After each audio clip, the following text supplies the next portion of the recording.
Marvel Studios has announced the cast for the upcoming Fantastic Four MCU film.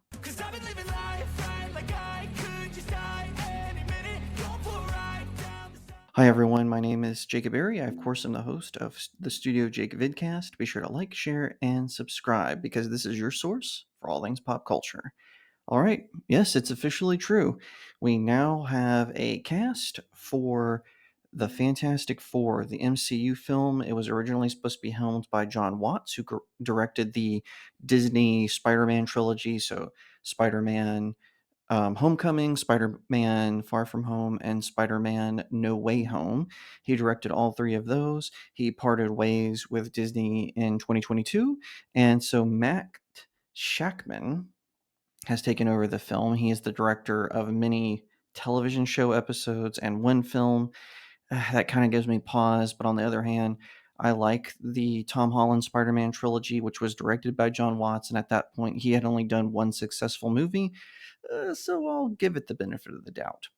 Now, that being said, let's get to the cast. First of all, they announced the cast with this very weird and bizarro image for Valentine's Day.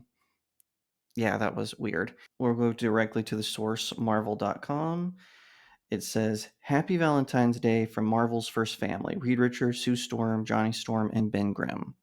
The highly anticipated cast of Marvel's Fantastic Four has arrived, revealing the group in a card overflowing with hearts. Pedro Pascal is the brilliant and elastic Reed Richards, Mr. Fantastic. Vanessa Kirby is the powerful Susan Storm, the Invisible Woman. Eben Mess Bacrock is the clobbering Ben Grimm, the Thing, and Joseph Quinn is the charismatic hothead Johnny Storm, the Human Torch. Then it says Marvel Studios' The Fantastic Four hits theaters on July 25th, 2025.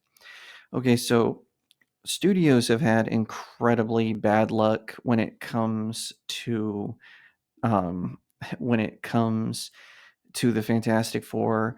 Everyone's to this day will say the Roger Corman one that never got released, but then got leaked to the internet that one's the best one, despite three shots in the dark with the Fantastic Four cast. But whatever the case may be, I'm not crazy about this casting. So Pedro Pascal is a brilliant actor. He is not the right choice to play Reed Richards. Reed Richards needs to be played by either a British guy or a New Yorker. He's supposed to be this geeky, quiet scientist, and maybe that's why they picked him because he played Joel in The Last of Us, and of course, Mando in The Mandalorian. So maybe that's why they selected him, but I just don't see him playing Reed Richards. He just doesn't have that nerdy, geeky vibe that one would expect from it. Now, that hesitation aside, the rest of the cast looks good on paper. So Vanessa Kirby, she's a beautiful, brilliant actress. She looks like how people would picture Sue Storm. She has done so many amazing TV and film roles. I really applaud her. Um, Eben Moss Bacrock has been, I've seen him in a couple of movies. He didn't strike me as like this great thespian or anything, but I could kind of see why they selected him. I do think they should have gone with someone more with a wrestler's physique. That's just my opinion, but I could see why they picked him. He's got a really unique voice, at least. And so I could see that playing into why he was selected to play the Thing. Now, I am not familiar at all with Joseph Quinn. I didn't see his season of Stranger Things. I didn't watch it. I didn't know anything about it. So I'm less sure about him, but he at least looks like the Human Torch. What makes me hesitant, though, is I'm still waiting for the casting of Doctor Doom. Now, there have been rumors that Doctor Doom isn't the villain in this one, that it's actually going to be either Mole Man, Annihilus, or Kang. I don't think Kang is going to be the villain because the issues surrounding Jonathan Majors, unless they decide that they're going to do a variant, because there has been rumors that they're just going to recast Kang.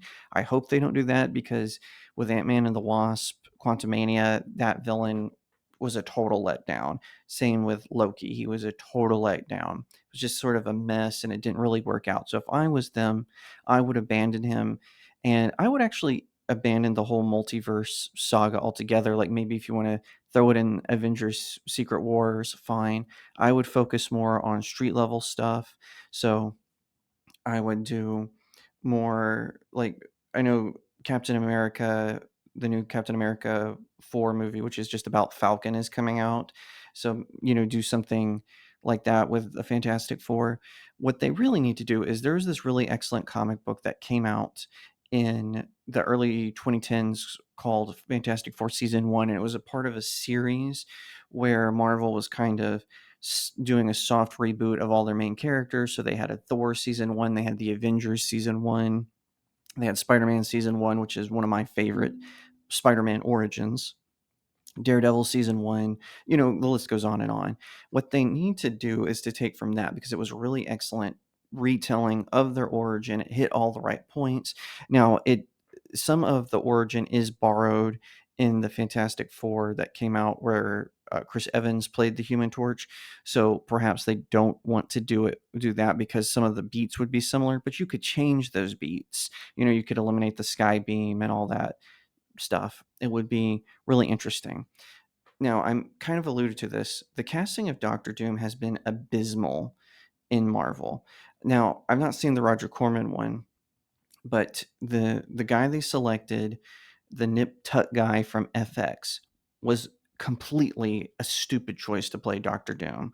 I don't know why they didn't take Rise of the Silver Surfer as an opportunity to recast him with a better actor. His voice was all wrong. His physique was all wrong.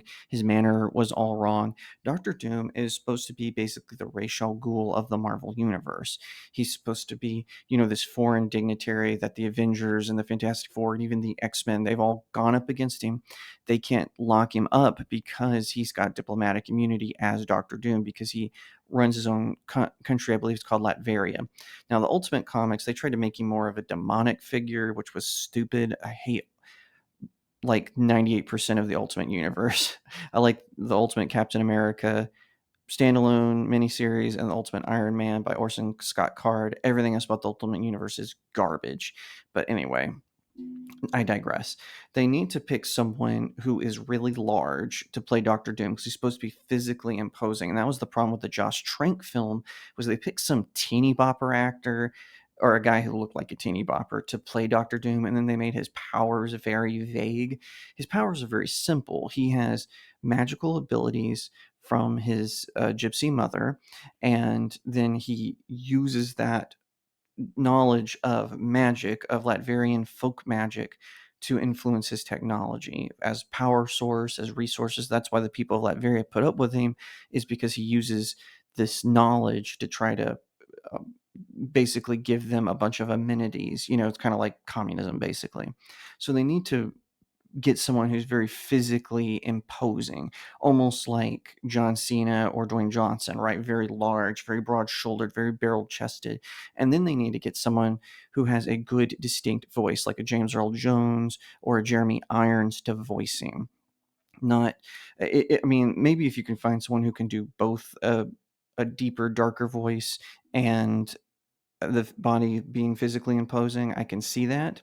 But none of this nonsense where they're going to try to, bend him either through ethnicity or through his gender, like they're trying to do with the Silver Surfer.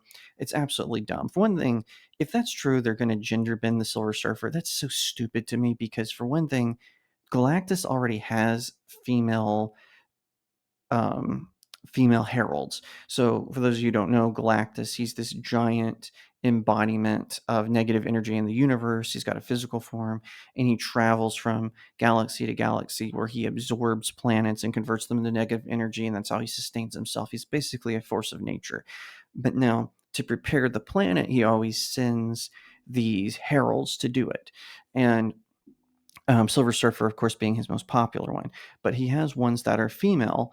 So instead of gender bending the Silver Surfer, they need to just use one of those female ones. But Marvel's all obsessed with pleasing their masters at BlackRock when it comes to DEI or the woke agenda or whatever lobby they're catering to, that they just have to do this. It's so stupid. It's annoying. But one of the things that I am concerned about is, because of the situation with Jonathan Majors in the Ultimate Universe, Reed Richards, again, because they're creatively bankrupt, the writers of the Ultimate Universe were creatively bankrupt. They didn't just want to do their own version of King, so they turned Reed Richards into a villain called the Master. Doctor Doom gets killed off briefly in the Ultimate Universe.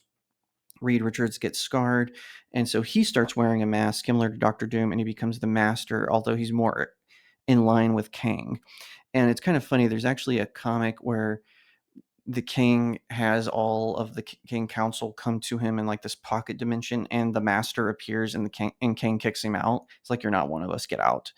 And hopefully they don't do that. Hopefully they keep Reed Richards as sort of this oblivious nerd who's in love with Sue Storm, but he lets his scientific endeavors somewhat get in the way of it. Whatever the case may be, I do hope that Marvel does the right thing here, that they've learned their lesson when it comes to this, when it comes to Ant-Man and the Wasp, Quantumania, when it comes to the Marvels and everything in between. But I highly doubt it. I'm going to be optimistic a little bit. It's going to be 60-40, 60% optimistic, 40% not. But we'll just have to wait and see, because a lot of stuff I'm hearing isn't going to be good. Like, how do you do an Armor Wars movie without Tony Stark? You can't. I'm sorry, it's not possible. They should have kept it a miniseries where it's Rhodey dealing with the fallout of the secret invasion and whatnot. Just made it 3 to 4 episodes. It didn't need to be long, but no, they're going to try to make it where he's the new Iron Man. Now, to be fair, in the comics, Rhodey has posed as Iron Man, but they just need to keep him War Machine, and they should have made the movie more connected to him as opposed to a famous Tony Stark story arc. Back to the Fantastic Four. Like I said, I'm cautiously optimistic. I'm going to wait till I hear the casting of Doctor Doom, and when that happens, I will update you and give you more thoughts. Cause I've been living life right like I could just die any minute.